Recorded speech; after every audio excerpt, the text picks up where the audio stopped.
quiero aburriros demasiado, intentaré recuperar un poquito el tiempo perdido, aunque no demasiado. Y normalmente la consulta que nos hacen los padres y lo que vemos en la consulta vienen porque el niño anda torcido, se tuerce, camina mal. Ya hemos visto un poquito todo esto, luego lo veremos más todavía. Entonces, ¿qué es lo que pasa? Bueno, el niño anda torcido porque tiene una discrepancia de longitud, porque tiene una escoliosis, porque tiene una alteración de ejes, en varo, valgo, recurvatum, porque tiene un pie plano, o porque tiene una marcha fisiológica en la que camina de una manera diferente, o camina de una manera normal, pero a los padres le parece diferente porque comparan con otros niños que caminan de otra manera. Bien, tenemos que recordar que hay unas desviaciones angulares normales en la infancia, hay varos, valgos y hay normoejes, y dependiendo de la edad del niño, pues hasta los 18 meses normalmente va a tener un varo. Hasta los 4, 5 años, depende si son niños o niñas, va a tener un valgo fisiológico y luego empiezan a normalizarse los ejes, pero no todos los niños a la misma velocidad o al mismo ritmo. Lo tenemos que tener muy claro porque no tratamos a los niños, tenemos que tratar a los que traen a los niños a la consulta, que suelen ser los padres, las abuelas, los tíos, un vecino, el podólogo, el fisioterapeuta, que os voy a contar que no hayáis oído. Bien, una de las consultas más frecuentes es que lo han visto y se dan cuenta que tiene una pierna más larga que la otra. A veces esa pierna más larga que la otra es porque tiene un hombro más alto que el otro, pero los padres nos consultan porque piensan que tiene una pierna más larga que la otra. Lo primero que tenemos que hacer es un diagnóstico correcto. Tenemos que saber si de verdad tiene una pierna más larga que la otra o es otro tipo de patología. En segundo lugar, tenemos que saber hasta dónde consideramos normal tener una pierna más larga que la otra, porque todos sabemos que no somos totalmente simétricos los seres humanos, todos tenemos una diferencia entre un lado y el otro. Y lo que tenéis que llevaros para casa es qué me tiene que preocupar, cuándo tengo que estar preocupado, cuándo un caso me tiene que llamar la atención, me tengo que preocupar más o tengo que citarlo más veces en la consulta para revisar. Bien, y por último, si yo de verdad tengo una pierna más larga que la otra, ¿qué tengo que hacer? ¿Compensar o corregir? Espero que salgáis con una idea general de lo que hay que hacer en esto y que no tengáis tanta idea de las técnicas quirúrgicas porque esas vienen en todos los libros y no se basan en la experiencia sino en leer y estudiar. Bien, hemos hablado que una pierna más larga es una de las consultas más frecuentes que tenemos en la especialidad. Hemos hablado que todos tenemos pequeñas diferencias, normalmente consideramos normal 4 o 5 milímetros de diferencia entre una pierna y la otra. Muchos de nuestros pacientes están derivados de una ortopedia, de un fisioterapeuta, de un podólogo que le ha hecho unas mediciones y normalmente te lo envían para que le pidas tú a través del Sergas la telemetría porque ellos han visto que tiene una diferencia. Es muy importante hacer una exploración correcta. Hay que explorar al niño en bipedestación, hay que verlo caminar, antes hemos visto un vídeo fantástico, hay que verlo de pie, hay que verlo con las piernas juntas, hay que ver cómo ese niño está en su vida normal y su posición normal, y luego hay que volverlo a explorar en la camilla para ver si hay diferencia entre lo que hemos visto en bipedestación y lo que vemos en decúbito supino o en decúbito prono. Bien, muy importante como siempre, hacer una buena historia clínica, porque a veces se les olvida contarnos que en la infancia tuvo una fractura precisamente de la pierna larga, les llama la atención que sea más larga, pues a lo mejor es que es normal. Las lesiones deportivas, la posibilidad de que pueda o haya tenido o tenga una enfermedad de Pertes, que haya sufrido un accidente de alta energía, no olvidemos que algunas epifisiolisis no se ven en las radiografías hasta pasados años que vemos la consecuencia de ellas.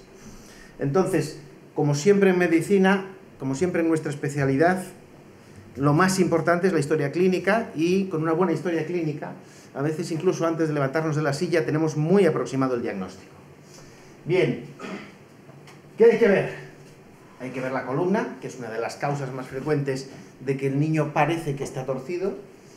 Hay que ver cómo camina y cómo hace la marcha. Es muy útil tener unos pasillos enormes en el hospital porque vas a poder explorar al niño y valorar la evolución de ese niño. Y una cosa que nos tenemos que fijar es si hay un equilibrio pélvico o no y si las crestas están equilibradas en altura o no. Y cuando lo exploramos, si somos capaces de compensar esa diferencia, por el método tradicional, por ejemplo, compensando la altura de las crestas. Ya os lo he puesto, hay que explorar al paciente en la camilla, hay que verlo caminar, hay que ponerlo de pie. Hay que hacer siempre un estudio radiológico. Vamos a ver, El único que nos va a determinar de verdad si hay una diferencia de longitud en las piernas o no es un estudio radiológico. Todo lo demás son mediciones objetivas, pero que no nos dan un dato de medición totalmente real, porque nos puede variar la posición del niño, cómo coloquemos la cinta métrica, qué referencia tomemos. En niños gorditos es más difícil tomar referencias anatómicas, con lo cual, si tenemos una seria sospecha de una diferencia superior a 4 o 5 milímetros, pues podemos hacer una radiografía de medición y medir. Entre otras cosas, nos va a dar información de dónde está el problema, porque a lo mejor tenemos un fémur corto, o tenemos una tibia corta, o tenemos las dos extremidades cortas.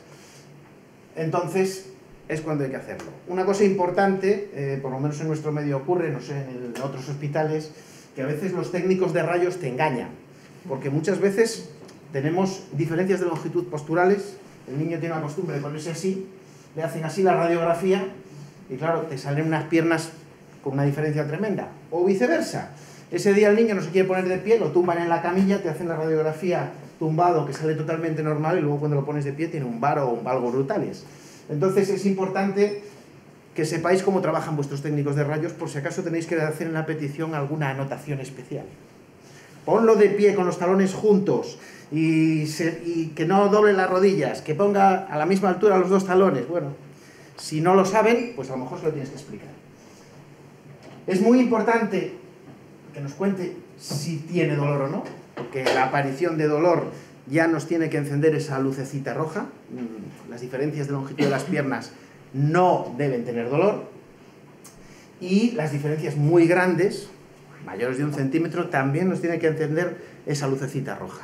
Si yo tengo un niño con diferencia de piernas que se queja de dolor en una pierna o en una extremidad, o pues hay una diferencia de 1 centímetro, o los padres nos cuentan, es que hemos visto una progresión muy rápida, desde que hemos pedido la cita hasta que hemos venido, que han pasado 8 meses, hemos notado grandes diferencias, eso tiene que ser motivo de que se nos encienda la lucecita, y ese niño es susceptible de pruebas diagnósticas. La primera prueba diagnóstica, teleradiografía en bipedestación. La mayor parte de las teleradiografías que hacemos es por la presión de los familiares, que sabes que si no se la haces tú, se la van a ir a hacer a otro sitio. Entonces al final dices, bueno, pues se la hago yo para que no se le hagan 25 radiografías o 14 proyecciones diferentes que luego no sirven para nada. Bien, por historia y diferencia, a mí me gusta utilizar la discrepancia de longitud en lugar del término dismetría, más que nada para no confundirnos con los oftalmólogos, aunque son correctos ambos los dos. Decíamos que lo normal es hasta medio centímetro, consideramos tolerable en la consulta hasta 1 centímetro de diferencia. 1 centímetro se maneja bien, incluso sin necesidad de compensarlo con un alza. Si el niño está totalmente asintomático, no es necesario compensarlo. Hay niños que se te quejan un poquito de dolor en estrés o después de actividad física, molestias en las piernas, caderas inespecíficas. Puedes poner un alza, compensar.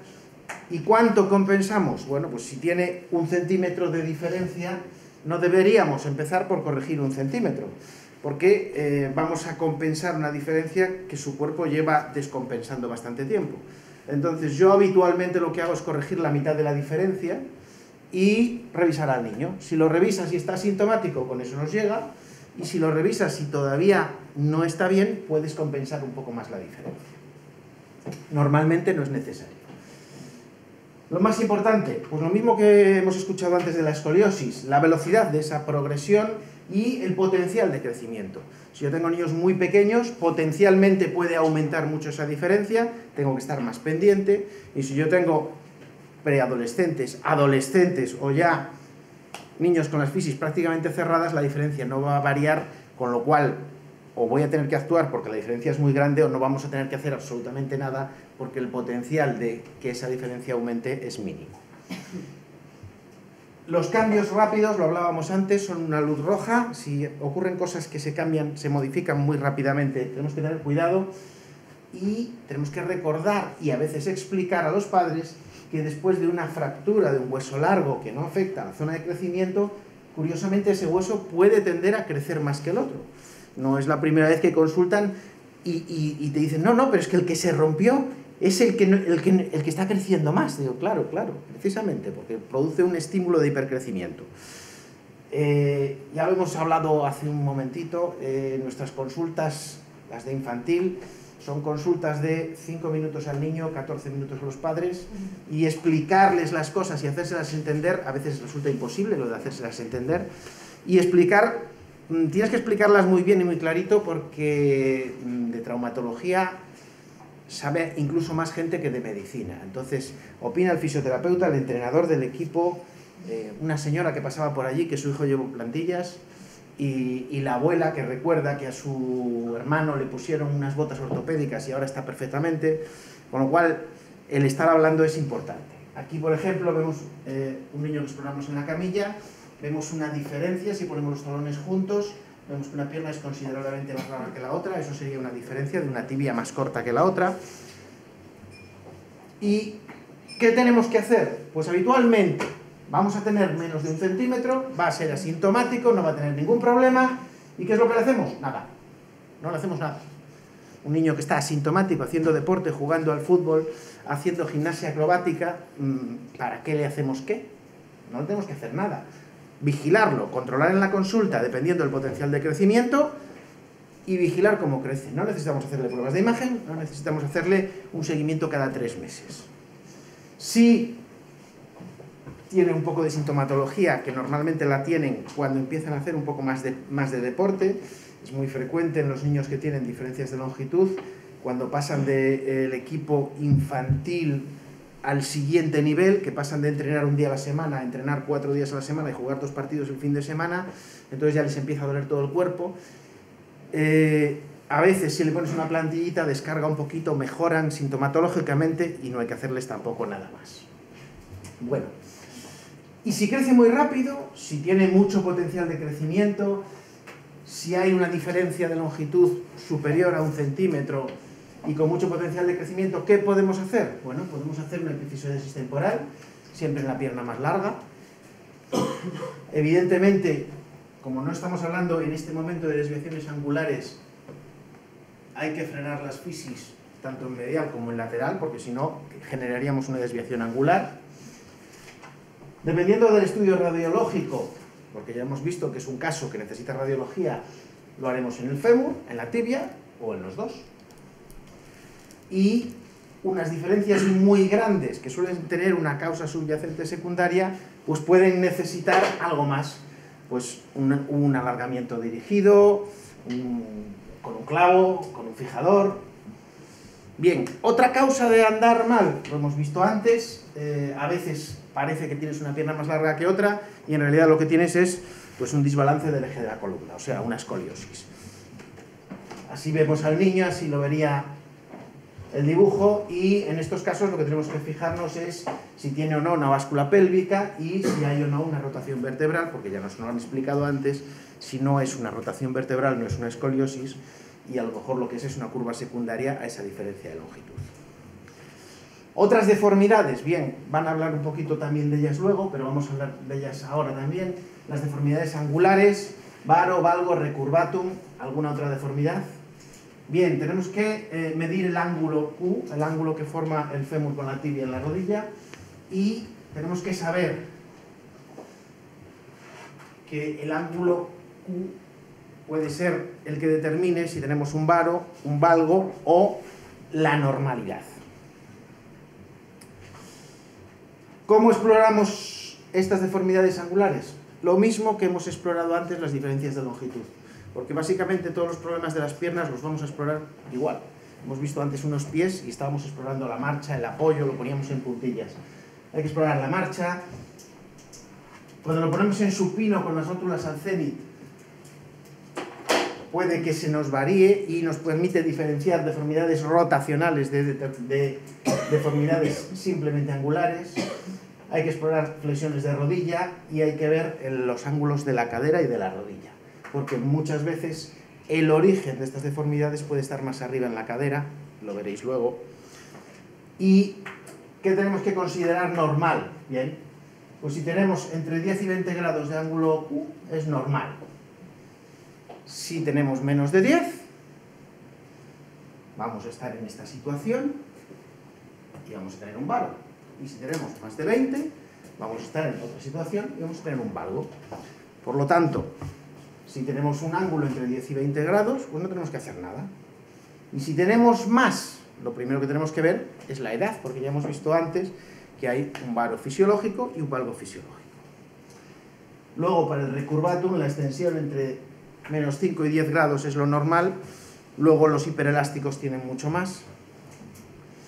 Y es muy importante prestar atención cuando subimos al podoscopio, los ejes, cómo vemos los ejes, los ángulos de la rodilla y la prominencia de las extremidades. Lo mismo de siempre, es muy importante explorar al paciente, dedicar un poquito de tiempo. Todas estas deformidades en general no son dolorosas y por lo tanto en general vamos a hacerles poco mientras no se salgan de madre o no crezcan demasiado.